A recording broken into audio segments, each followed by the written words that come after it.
The Old Man and the Sea, Part 32. This is what we waited for, he thought.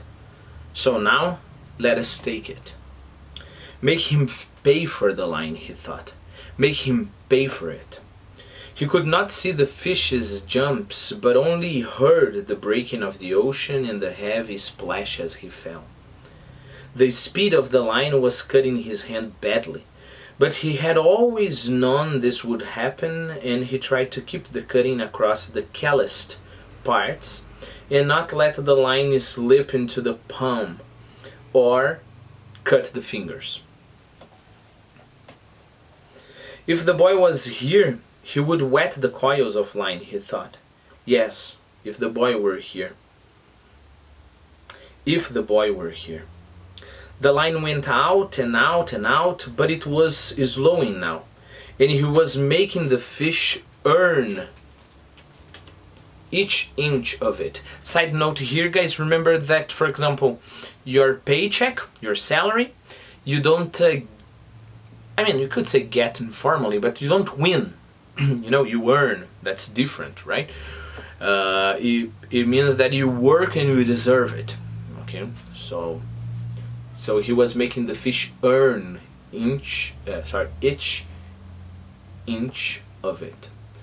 Now he got his head up from the wood and out of the slice of fish that his cheek had crushed. Then he was on his knees, and then he rose slowly to his feet. He was sitting line, but more slowly all the time. He worked back to where he could feel with his foot the coils of line that he could not see. Of course, because he has to measure how much line he can give, right? Because the line can just run out anytime, and then he would be in big trouble. He worked back to where he could feel with his foot the coils of line that he could not see. There was plenty of line still, and now the fish had to pull the friction of all that new line through the water. I don't know about you, but I would never have thought about that, There was so much line out of the boat that would be an extra weight for the fish to pull. Not because of the weight of the line, of course, the fish is pulling a whole rope, a whole boat, but because all of that line would have a friction against the water, right? Yes, he thought. And now he has jumped more than a dozen times and filled the sacks along his back with air, and he cannot go down deep to die where I cannot bring him up. He will start circling soon, and then I must work on him. I wonder what started him so suddenly. Could it have been hunger that made him desperate, or was he frightened by something in the night? Maybe he suddenly felt fear. But he was such a calm, strong fish, and he seemed so fearless and so confident. It is strange. You better be fearless and confident yourself, old man, he said. You're holding him again, but you cannot get line.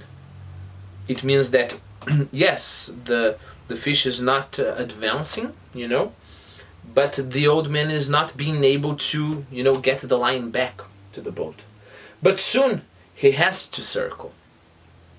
The old man held him with his left hand and his shoulders now, and he stooped down and scooped up water in his right hand to get the crushed dolphin flesh off of his face. He was afraid that it might nauseate him and he would vomit and lose his strength. When his face was cleaned, he washed his right hand in the water over the side, and then let it stay in the salt water while he watched the first light come before the sunrise. He's headed almost east, he thought. That means he is tired and going with the current. Soon he will have to circle. Then our true work begins.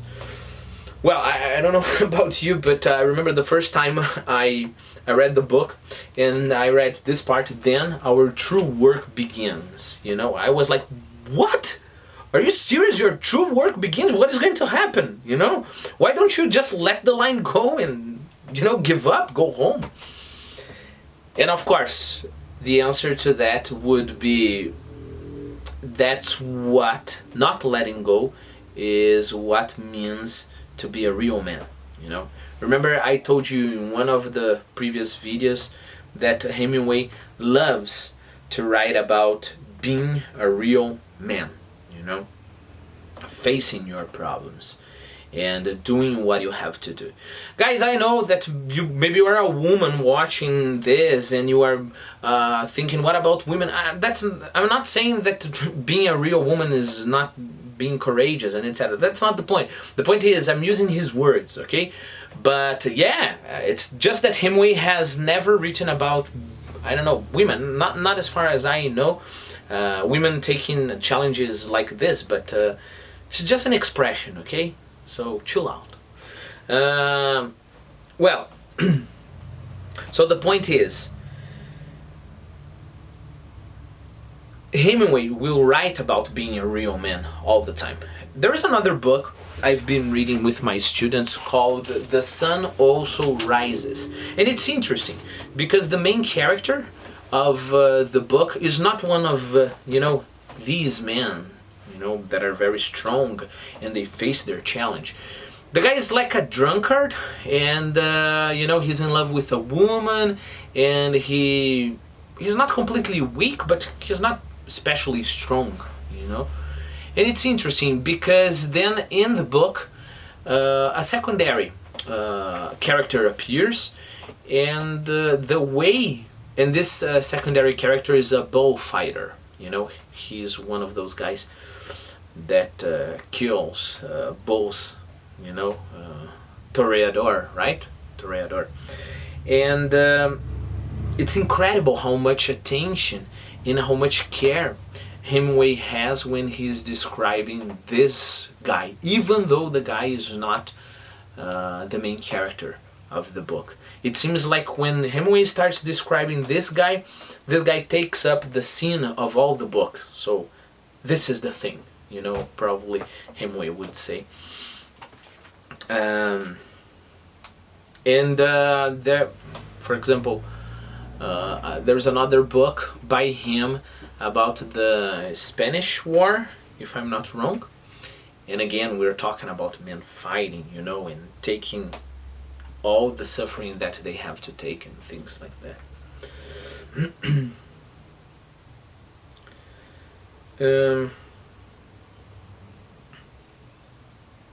It is not, no, sorry, there is the part fight begin. Okay. Soon he will have to circle, then our true work begins. After he judged that his right hand had been in the water long enough, he took it out and looked at it. It is not bad, he said, and pain does not matter to men. Again, take a look at this sentence. It is not bad, he said, and pain does not matter to men.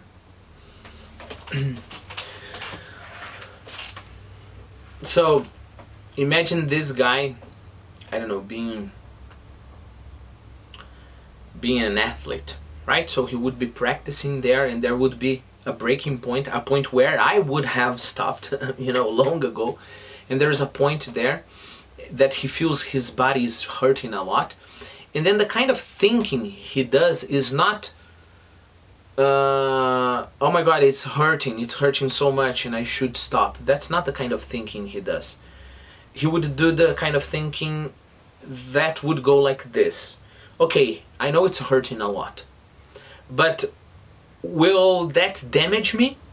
Meaning, will that break my leg? Will my muscles get damaged for the competition later on? Will I get sick? Will I get such kind of a strain that I'll have to go to the doctor? Will there be any bad consequences? And then if the answer was no, then he would just say, well, it's just pain. It's just pain and I can endure it, okay? And then he would say a sentence like this: pain does not matter to a man. He took hold of the line carefully so that it did not fit into any of the fresh line cuts, and shifted his weight so that he could put his left hand into the sea on the other side of the skiff. You did not do so badly for something worthless, he said to his left hand. But there was a moment when I could not find you. Why was I not born with two good hands? He thought. Perhaps it was my fault in not training that one properly. But God knows he has had enough chances to learn. He the hand, right? He did not do so badly in the night, though, and he has only cramped once. If he cramps again, let the line cut him off. When he thought that he knew that he was not being clear-headed, and he thought he should chew some more of the dolphin. So apparently, he says this thing about, if my hand doesn't work very well, so let it be cut by the line. And then he kind of realizes that he's not being very clear in the head. So that's when he thinks about eating, He doesn't think about eating because he's very hungry. He thinks, look, I'm not so clear in the head, so it's because I haven't eaten enough, and that's dangerous for the job that I'm doing, so now I'm going to eat. And he thought he should choose some more of the dolphin. But I can't, he told himself. It is better to be light-headed than to lose your strength from nausea. And I know I cannot keep it, so meaning that not vomit, I know I cannot keep it if I eat it, since my face was in it. I will keep it for an emergency until it goes bad. But it is too late to try for strength now through nourishment. You're stupid, he told himself. Eat the other flying fish. It was there, cleaned and ready, and he picked it up with his left hand and ate it, chewing the bones carefully and eating all of it down to the tail. It has more nourishment than almost any fish, he thought. At least the kind of strength that I need. Now I have done what I can, he thought. Let him begin to circle and let the fight come.